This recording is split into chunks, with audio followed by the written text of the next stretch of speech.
probably know Loretta Lynn for songs that say exactly what they mean. But when she recorded a track called The Pill, a single line sent newspapers and program directors into a spin. Here's what most people don't know. The song didn't just shock. It forced radio, labels, and listeners to reckon with women singing about their private choices in plain language. Hooked already. Yep. And that reaction shows you why this matters beyond the gossip. Hold on. We should say up front. This is a song written by Loretta herself, recorded in Nashville in '75, and produced by veteran Nashville hands who knew how to make a singer sound unavoidable. Welcome back to Ranch Beat, where every country song has a story, and we tell it. I'm James. Today we're digging into Loretta Lynn's The Pill, released in 1975 in the United States. Stick with us. By the end of the hour, you'll hear why this song still lands differently depending on where you grew up and who decided your radio playlist.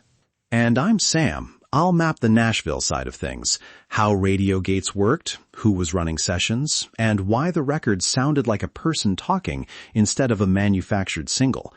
Most folks don't know how much those choices mattered to the controversy. Quick overview. Loretta wrote and recorded the song herself. It hit in '75, and despite pushback, it climbed into the top 5 on Billboard's country chart. But charts only tell half the story. The title alone gave program directors panic attacks. People mistook the bluntness for provocation, when in reality it was conversational truth-telling. Listen to this. You've got to be smart to use the pill. That line reads like someone at the kitchen table daring you to listen. Right. The wording is plain, and that plainness is why some stations in conservative markets pulled it. Not every station, but key pockets in the Deep South and parts of the Midwest refused to playlist it, which fractured the rollout. Still, that split is part of the song's power. It exposed who radio was willing to hear and who they were not. Wait, let me push back a little, because some people read this as purely scandal-driven. Here's where it gets interesting. Loretta's delivery made it feel domestic, not polemic. She's not preaching policy, she's telling a lived story. That voice turned a private decision into a public line that people couldn't ignore. I don't disagree, but hold on. There's a commercial logic here, too. The record was tracked with Nashville's experienced crew and produced so the lyric would sit front and center.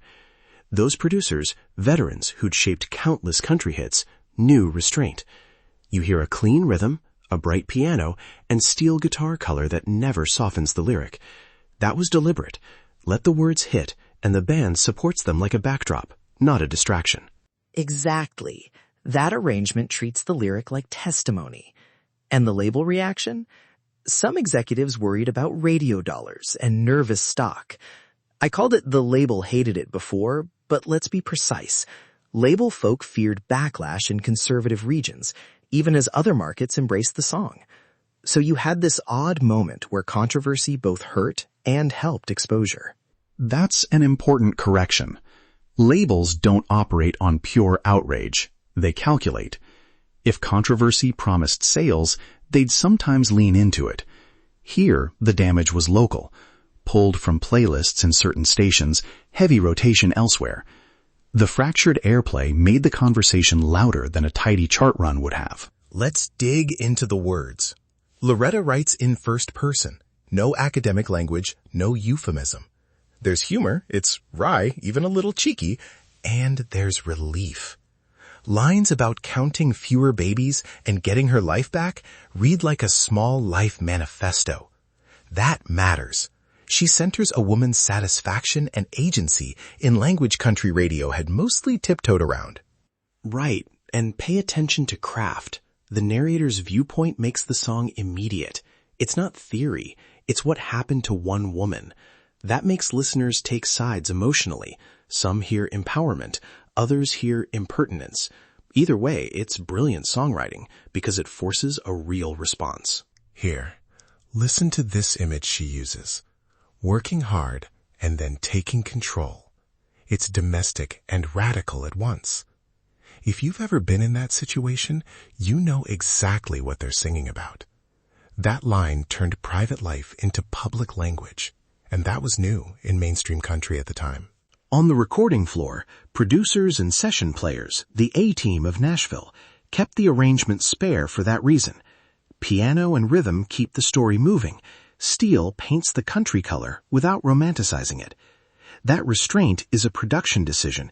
It's there to make you listen to the lyric, like someone's telling you a fact, not selling a fantasy.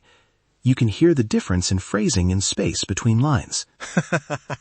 Here's the wild part. Loretta leaned into the fuss. She kept performing it live, and on television appearances, she stood by the song, flat out refusing to apologize. That posture matters.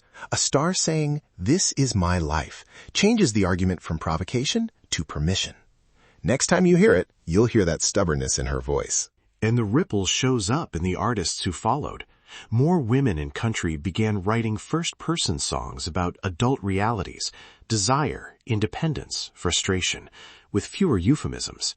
It didn't happen overnight, and not everyone agreed with Loretta's frame, but the door cracked open. Program directors and labels had to start factoring in these stories, or risk sounding out of touch. We should also be honest about labels of anthem and feminist. Some call it a feminist anthem. Others bristle at that tidy label. I'm with you. It's messy.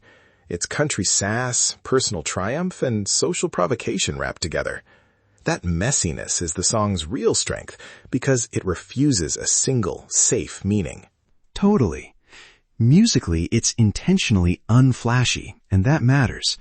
The musicianship is professional restraint, the sort that makes a line hit harder because there's nowhere for your ear to hide.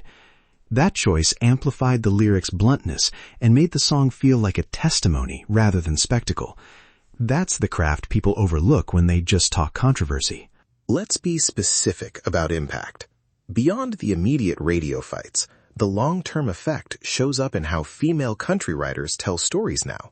More direct language, more domestic truth-telling, and an expectation that labels will either adapt or look outdated. The pill nudged open doors that had been stuck for decades. And listeners noticed, there are letters and fan accounts from the era that talk about relief, women saying thank you, because the song named what they quietly did. That's a cultural shift that isn't captured in a chart number alone. It changes what songs get written, and eventually what songs get played. One last note on the drama. Controversy made the conversation unavoidable. When a program director pulls a record, people notice and they talk. That talk created an audience discussion about gender, agency, and who decides what the airwaves say. And Loretta, by refusing to back down, helped move that conversation forward.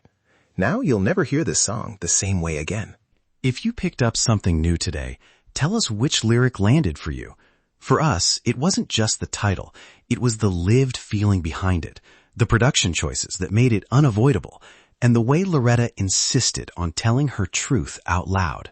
Before we go, subscribe to Ranch Beat and leave a comment with your favorite line from the pill, or the next country track you want us to dig into from anywhere in the world.